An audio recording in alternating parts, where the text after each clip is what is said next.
significant in many respects. We're seeing phenomenal numbers in terms of the business we do with other countries and the business we do within our own country. I mean, really phenomenal numbers. We'll be announcing a new statistician sometime over the next 3-4 days. We had no confidence. I mean, the numbers were ridiculous, what she announced, but that was just one negative number. All of the numbers seem to be great. And so we'll see how that comes out. And if you remember, just before the election, this woman came out with these phenomenal numbers on Biden's economy. Phenomenal numbers. And then right after the election, they announced that those numbers were wrong.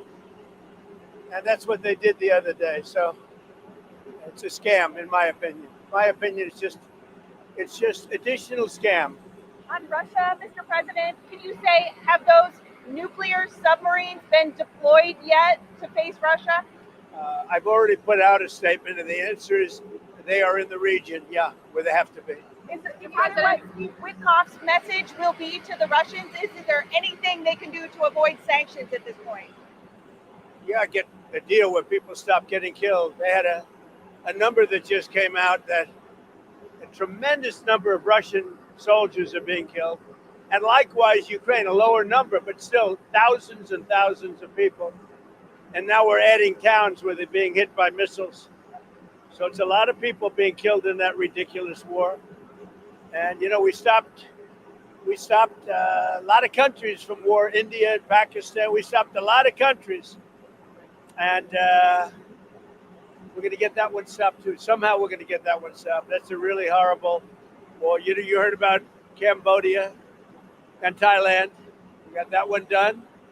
We got the Congo, which was going on for 31 years. Rwanda, that one's done. We stopped a lot of wars. This is the one we seem to be, this should be the easiest to stop, and it's not. I mean, Rwanda and Congo were going on 31 years, and I got it stopped. 8 million people dead, at least. That's what they have, but I think the number's much higher. And the leaders of each country, Rwanda and the Congo, they were great. They were great, and they wanted it stopped. 31 years it went on. We stopped a lot of wars. Serbia, Kosovo was going to be happening, and I don't believe it will now, so we stopped that one too. Yes. You said you had more of an update to give us on Gaza, on the Gaza trip. Can you give us anything now? We want the people fed. And we're the only country that's really doing that. We're putting up money to get the people fed. And Steve Witkoff is doing a great job. And we want Israel to get them fed. We're giving some pretty big contributions, basically to purchase food so the people can be fed. We don't want people going hungry, and we don't want people to starve. And there's some bad things happening. Do they see evidence of a genocide in Gaza? I don't think it's that. Look, they're in a war. Some horrible things happened on October 7th, as you know. It was a horrible, horrible thing. One of the worst I've ever seen. I've seen a lot of bad things in some president in terms of wars and potential wars. I mean, if you look at the one that we just stopped, there are thousands of people being dead already at the border between Thailand and Cambodia. Thousands of people. And I mean, I've seen some bad things, but that October 7th with Hamas was really, really bad. Mr. President, can you give us an update on Steve Witkoff in Russia and what happens on Friday if the deadline comes and Russia has not agreed to a ceasefire? Well, there'll be sanctions, but they seem to be pretty good at avoiding sanctions. You know, they're wily characters, and they're pretty good at avoiding sanctions. So we'll see what happens. But Steve is focused right now on the border in terms of, we're talking about with Gaza, getting people fed. And he may be going, I think next week, Wednesday or Thursday, maybe going to Russia. They would like to see him. They've asked that he meet, so we'll see what happens. Mr. President, what advice do you have for Republicans on Capitol Hill heading into midterms? What do they need to do? What can they do to, hold one of the things they're going to be talking about pretty soon are the tremendous drop in drug prices. You know, we've cut drug prices by 1,200, 1,300, 1,400, 1,500%. I don't mean 50%. I mean 14, 1,500%. Because we're going favored nations. We want the same prices Europe gets.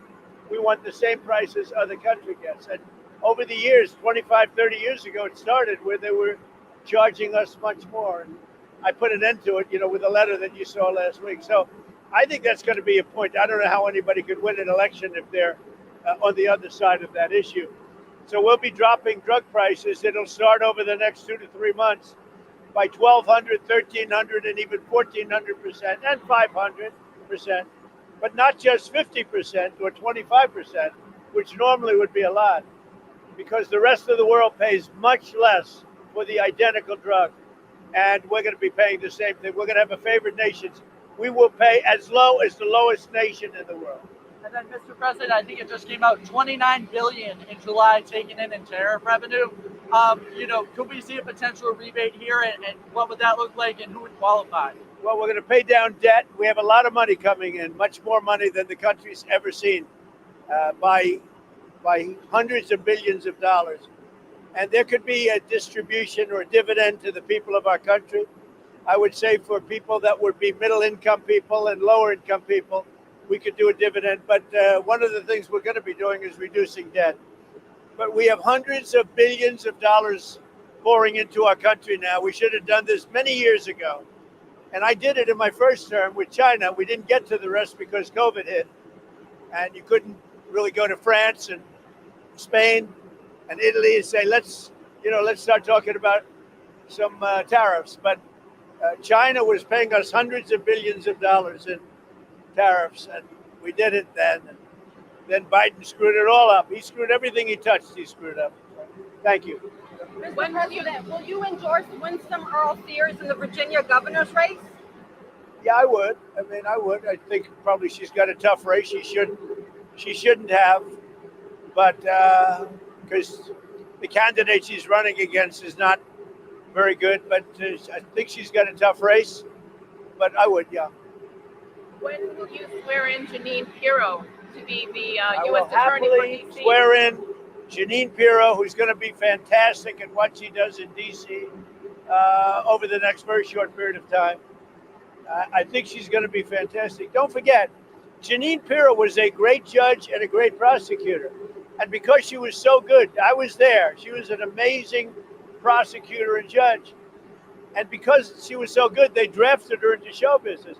And she did fantastic. The Five was the #1 show, et cetera, et cetera.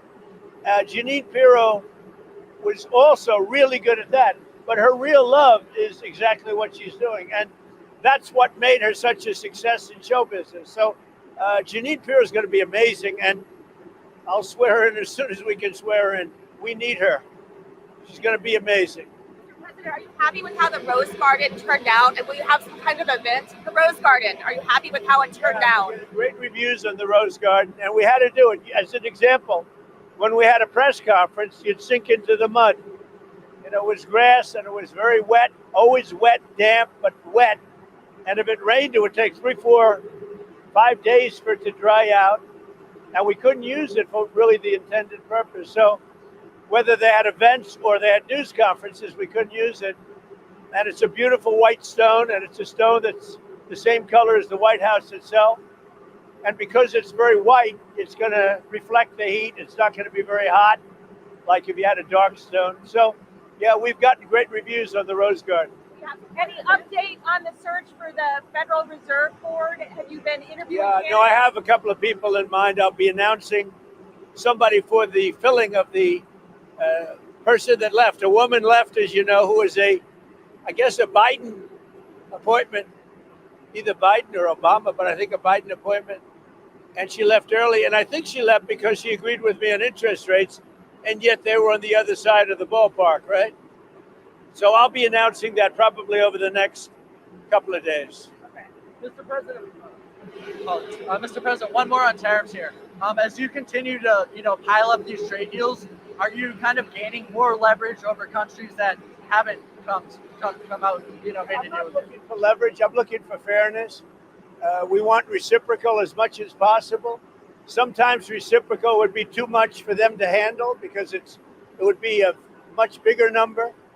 But we want to see some reciprocity. We want to see reciprocal wherever we can. And all I can say is this: our country will be taking in hundreds of billions of dollars. You just said it already. We're taking in, billions and billions of dollars. And it was very unfair. The world treated us very unfair. But the next big move is going to be the price of drugs. Because you could buy something in London or in Germany, someplace in Germany or many countries where it's 1/10, 1/3, 1/4, but sometimes 1/10 the price of what it costs to buy it in New York or some other place. And we're not doing that anymore. We're not allowing that anymore. That started many years ago when people were asleep at the wheel in this country, and they allowed that to happen, and I'm stopping it. I'm a UN ambassador. Will that still be a cabinet level position, sir, or not? I don't know. I haven't determined that yet. That's a good question. I'll make a decision. He's a very good guy, but I'll make a decision. Mr. President, what is your relationship with Laura Loomer? What kind of influence with Laura Loomer? What kind of influence does she have in the White House? She's very nice. I mean, I know she's known as a radical right, but I think Laura Loomer is a very nice person. I've known her for a long time. And, personally, I think she's a patriot. And she gets excited because of the fact that she's a patriot. And she doesn't like things going on that she thinks are bad for the country. I like her. Mr. President, actress Sydney Sweeney, it came out this weekend that she was a registered Republican. Any thoughts on that? Who was? Sydney Sweeney, she's like a very hot actress right now. She's a registered Republican? Yes. Oh, now I love her ad. Is that right? Is Sydney Sweeney? You'd be surprised at how many people are Republicans. That's what I wouldn't have known, but I'm glad you told me that. If Sydney Sweeney is a registered Republican, I think her ad is fantastic. Okay, thank you very much, everybody. Thank you, Mr. President.